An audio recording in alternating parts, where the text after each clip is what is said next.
Everyone needs feedback. I've been working with Bosch for almost 2 decades. But here's the story.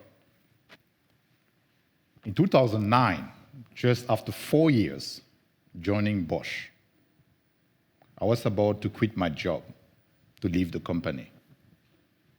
In this moment, I was convinced that Bosch was the wrong company for me.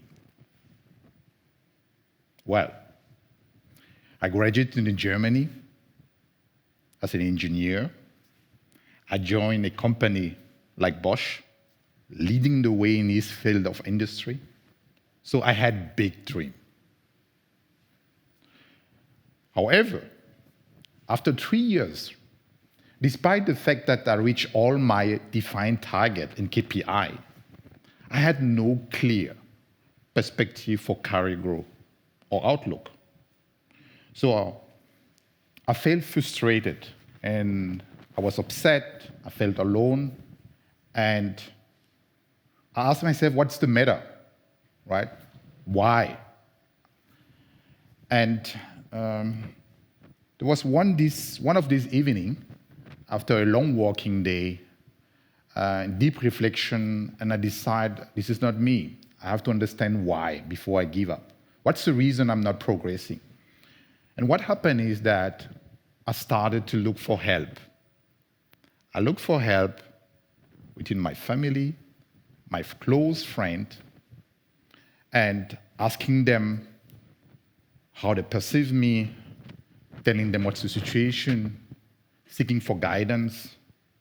I started also to look in the literature, books about leadership and personal development. Fortunately, after doing that for a couple of months, I had to realize that I had collected a lot of information, insight, tips, and I saw opportunity in this information. So this was for me the light at the end of the tunnel, right? And this is the beginning of my journey. My journey with feedback, in this case, as a tool for self-awareness. So, but that's not the end of the story.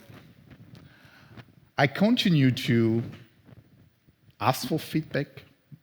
I become aware about the power of the tools.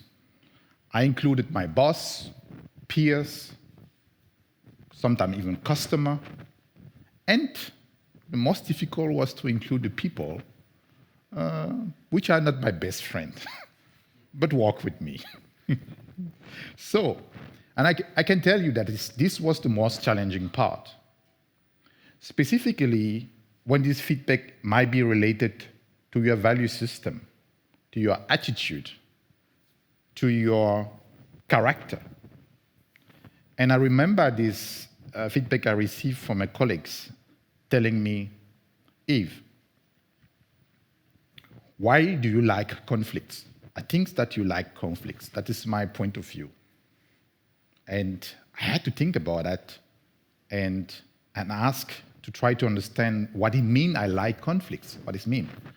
You see, the feeling is that we get the impression that you don't try to avoid those conflicts when it's come to a conflict. Well, so, growing up in Cameroon, in a cultural environment where showing emotion is common, is well appreciated, regardless of kind of emotion. Growing up in a family of 5 children, where conflict is on a daily basis on the menu, right? Where conflict sometimes, if you are not the oldest one, could be even a chance, an opportunity to solve some issue. So, for most of the time, I embrace feedback, conflict in this case, without fear, and see sometimes conflict not as being negative. So, bottom line is, for me, if we are willing to work on feedbacks, there are a couple things what you need to put in place. And some of them, one of them, quite important is that they need to be courage. I truly links feedback to courage on the giver side and on the receiver side. Think about that. How frequently you ask ourselves, is that the right moment? Is that going to damage my relationship? The hierarchy is the boss or the boss. So there are always different reasons why we don't give valuable feedback. At the same time, there are reasons why we are not receptive to feedback, right? This person had nothing to tell me, right? I'm the boss here or whatever, right? It's not the right time. I don't like the tone. So there are also multiple reasons why we don't accept feedback. For me, courage is one aspect. The second aspect is about closing the loop. What I mean by that is there are 4 steps that need to happen in order to nurture from feedback. The number 1 is being willing to accept the feedback. So don't ask for feedback if you don't want to deal with that or with change. As simple it is.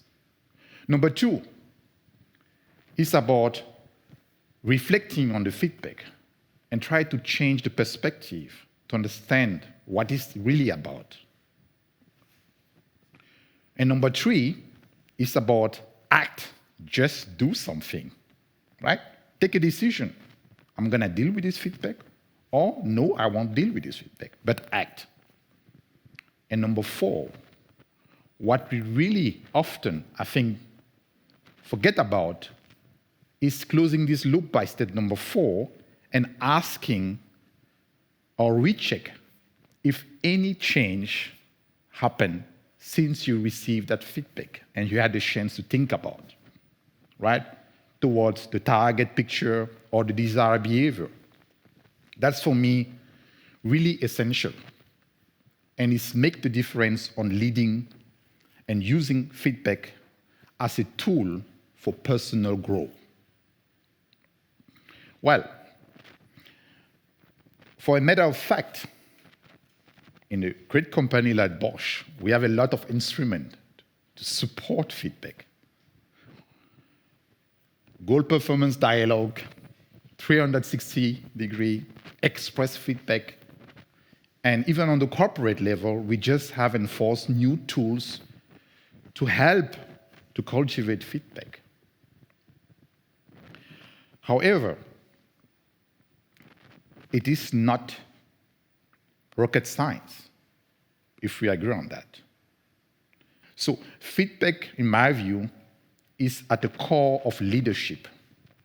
It is up to the leadership to create and to foster feedback, to create the emotional intelligence, the emotional safety room where people are willing and able to speak up, where feedback is received as something valuable. I think that feedback is and needs to be part of the culture. To conclude, feedback is not a new ball game, right? But it's not a nice to have. Usually, we take things easy, and we take it as a granted. However, feedback needs to become part of our company culture, and I truly believe it. Today, in March 2022, transformation is at the center of all what we do in order to secure the future of our company. But guess what? There is no transformation without change. There is no change for the better without feedback. So, every leader needs feedback, including you. Thank you.